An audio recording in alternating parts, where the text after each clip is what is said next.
Hi.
Good morning, and thanks so much for joining us on After GMS. Today is Thursday, July 30th.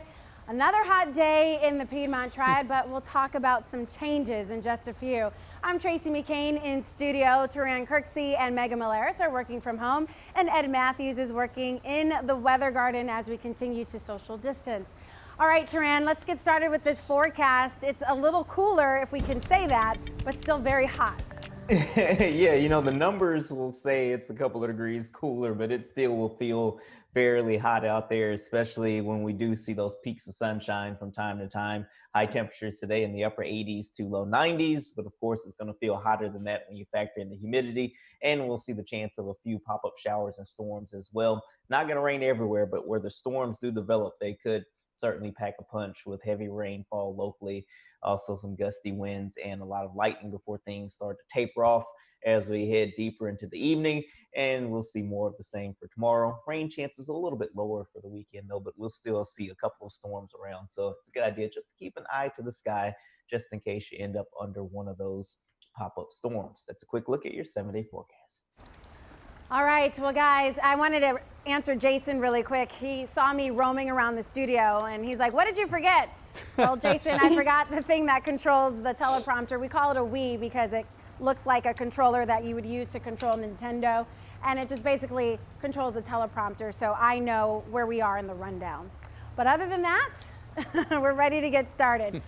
You are very observant, Jason, I will tell you that. All right, so the list of events canceled due to COVID-19 just keeps getting longer and longer. Here are a few of the most recent ones to announce their cancelizations. The NC State Fair in Raleigh, the Central Carolina Fair in Greensboro, the Carolina Classic in Winston-Salem, plus performances at the still-to-be-open Tanger Performing Arts Center. The Lexington Barbecue Festival is canceled. What's popularly known as the greatest homecoming on earth at North Carolina A&T is also off this year. So let's take a look at what you've been saying about the cancellations online. Bobby Bennett says, I knew when they canceled the Carolina Classic Fair, I knew it was canceled then, referring to the NC State Fair. Amanda Freeman Mudge says, I'm glad for the decision. The world needs to heal. And Donna Lanier King says, my heart is broken. No barbecue festival, no state fair. I think we all agree. These events are like staples in our lives. You know, we look forward to them every year. And it's certainly going to hurt not going to these events, but I won't say that it was a surprise. So let's check in with everyone here. What do you think you'll miss most about these canceled events? Ed, we'll start with you. Oh, yeah, food. The food. It's all about the food, the Lexington barbecue. We know it's the best around. And of course, the fair being canceled. and all that. None of that yummy, you know, the foot-long hot dogs and everything fried in grease, you know, right on down to candy bars. Gonna miss it. Yeah, I think the food is definitely a big one. I'm not really a rides person, but I am a fried food fanatic. All right, Megan, how about you? What do you miss most? I'm going to miss the funnel cakes at both the Lexington Barbecue and the North Carolina State Fair. And I'm also going to miss the camaraderie of meeting and greeting viewers at the Lexington Barbecue Festival. We always have our tent set up every year. It's great to see our audiences in kind of a laid back setting where we can just, you know, meet and greet everybody and ask them about how their days are going. And we don't have that opportunity to be face to face at so many events this year that have been canceled. I do think that canceling the North Carolina State Fair was probably the only option ultimately, as was it for a lot of these other events. You know, the State Fair, at least last year or 2 years ago when my husband and I went, you were shoulder to shoulder with people in that main alleyway leading to some of the exhibition centers. You kind of have to shove your way through just to get through. I can't imagine trying to social distance at a place like that, and the capacity restrictions that would have to be in place to allow for safety would really hit the vendors hard from an economic standpoint and maybe make them question if it's worth going at all. So this was the decision I think all of us were expecting, not the one we all wanted, but hopefully 2021 will be bigger, better, and safer than ever, right? Yeah, 2021 is going to be the year of the comeback event for everything possible. All right, Taran, you know, these things, we're going to miss them, but I guess it's what the state says we need to do. Yeah, I mean, I really don't have much to add there. I totally agree with what all three of you said, and we are all hoping that 2021 will be better. Oh my goodness, happening right now. It looks like we have liftoff. Everybody take a look at your screen. I just happened to notice this. Is this accurate to the time, guys, in the control room? Okay, NASA is launching its latest mission to Mars right now. And so this is a moment that we want to share with our viewers on After GMS and Facebook Live because it's on time. A nice clear day, no reason to delay the launch of their Mars rover. So it said it was set to launch in an hour, but it looks like it's happening right now. Taran, you know more about this probably than me or anyone on this panel. So what do you know about this launch? Well, we are watching basically a rover that is going to Mars to do some more research. One of the big things that they're going to try to figure out is, was there life on Mars at one time, or is there still life on Mars? Generally speaking, on a microscopic sense of life, you know, bacteria, things like that. Mars did used to have water on it a long time ago, so it's going to do some drilling and see, is there still liquid or even frozen water on the planet in places other than the poles, which we do know there's frozen water on Mars at the poles. So it's going to go, it's going to drill. They also have a rover in there that can essentially fly like a helicopter to do some more mapping of the surface. So definitely cool to see this launch here. It looks like everything is going fine as the rocket there tries to escape Earth's gravity, which is not an easy thing to do at all. You see some of the side boosters that are kind of breaking away from the main rocket there. So hopefully this will be a success and we can continue to learn more about what's out there in space. Yeah, space travel, you know, has always been so fascinating to me. It's one of those things where you see it and you're like, is this really happening? You know, and I'm happy to witness, especially this moment, because who knows what great finds they're going to find on Mars and be able to research and bring back and maybe even make improvements here on Earth. So, you know, Ed Matthews, you watched a launch a time or two, and it's probably just exciting today as it was, you know, when you first started watching them as a boy. Oh, yeah, absolutely. I'll have to admit, at liftoff, you know, which is one of the most critical parts of the mission, I kind of cringe and say a prayer that everything will go okay. I mean, we're talking about a lot of science and a lot of engineering there going together just right at the very same time for that launch. So it looks like, as Taran said, this one was very successful. Yeah, so we'll track it and see where this shuttle is going, and we know where it's going, but we'll see how long it takes to get there, and of course monitor the mission as it happens. So Meg, did you want to add anything before we get to your headlines?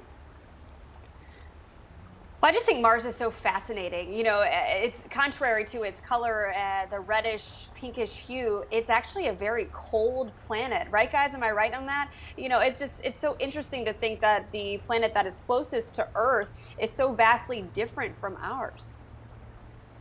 You know, it's kind of one of those, like, it's so close to home, but yet so far away. You know, one of those long distance phone calls. All right, soon we'll be able to zoom onto Mars. You never know what's next. All right, Meg, do you want to get us started with your morning headlines? Yeah, let's take a look at our headlines. A huge story happening here today in our U.S. state capitol and beyond. About a week of remembering John Lewis, the late congressman's funeral, will happen today in Atlanta. Representative Lewis has been referred to as an American hero, a civil rights pioneer who continued to fight for equality even as he battled stage 4 pancreatic cancer. 3 former presidents will be attending his funeral. It's expected to start at 11 this morning. Back here at home, health reports show the percentage of COVID-19 cases coming back positive is stabilizing. It has stayed between 7 and 8% for nearly 2 weeks. But we saw another record day for hospitalizations yesterday. 1,291 people are in the hospital with the virus. Our state is also reporting more than 1,700 new cases in the past day. 45 people died in the past day. About 80% of people who have tested positive for COVID-19 since the start of the pandemic have recovered. All righty, as we check the 7-day forecast, kind of more of the same, but hey, no mid-90s. I'm excited about that.